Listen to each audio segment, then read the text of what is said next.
No doubt we have had some really good fights over the last 2 months in 2019. At the start of the year I was looking at it thinking, man, where are the big fights? Nothing's been made official.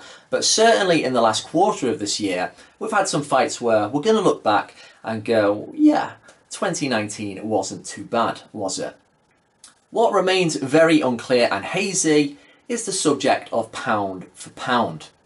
Now, the pound for pound best fighter is supposed to be a guy who has already got a very good record, very good pedigree, he's at the top of his game, and he tends to beat his opponents with something to spare. You could say he defeats them with an eye-catching mastery, something that separates him from the very good, competent world champions to the special, potentially great.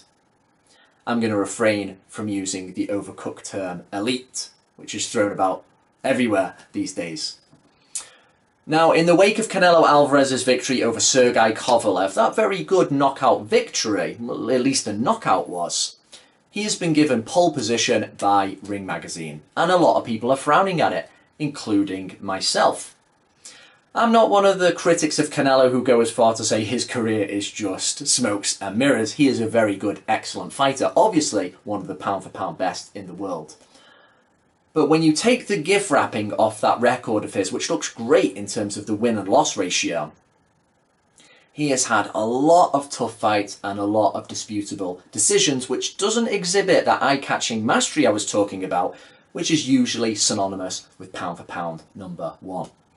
Austin Trout was really close, Erislandy Lara very close. Both fights against Gennady Golovkin, a guy who was aging. Some people think he lost both of them. Pretty much everybody agrees he lost that first one. So, last victory, Sergey Kovalev. Yes, the knockout did look good, but as soon as that fight was made, I said Canelo late round stoppage, because I knew I was looking at a carcass of a once very vicious Crusher Kovalev. If we take another 36-year-old opponent who was recently defeated, Nonito Donaire, against Naoya Inoue, he had a lot more. He came to win, he took a battering, he got off the canvas, and he just put up a fantastic effort. There's a big difference there. On paper, the Kovalev victory looks better, went up to light heavyweight, knocked him out. But in reality, the Inoue victory over Donaire means a lot more. It was a better victory. It was a greater challenge. Now, the other two guys who make up the top four pound for pound are Terence Crawford and Vasily Lomachenko. Crawford has got one more fight until the year is done for him, but even if he wins emphatically, similar to Lomachenko, and they're both in their early 30s, it's been a bit of a filler year for both of them in terms of their ability and the fact we're still waiting for those defining fights. The last time there has been a true consensus pound for pound number one was Floyd Mayweather Jr, no doubt. I know they gave briefly it to Andre Ward after he beat Kovalev, but I know there's a lot of salty fans about those fights, so I'm just going to avoid using that one. So we'll go back to Floyd Money Mayweather.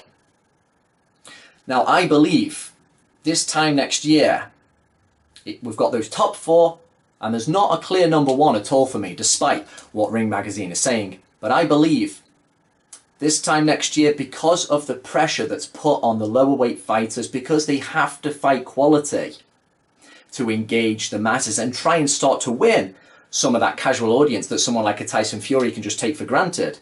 That is why I believe this time next year, Naoya Inoue will be the consensus number one pound for pound fighter.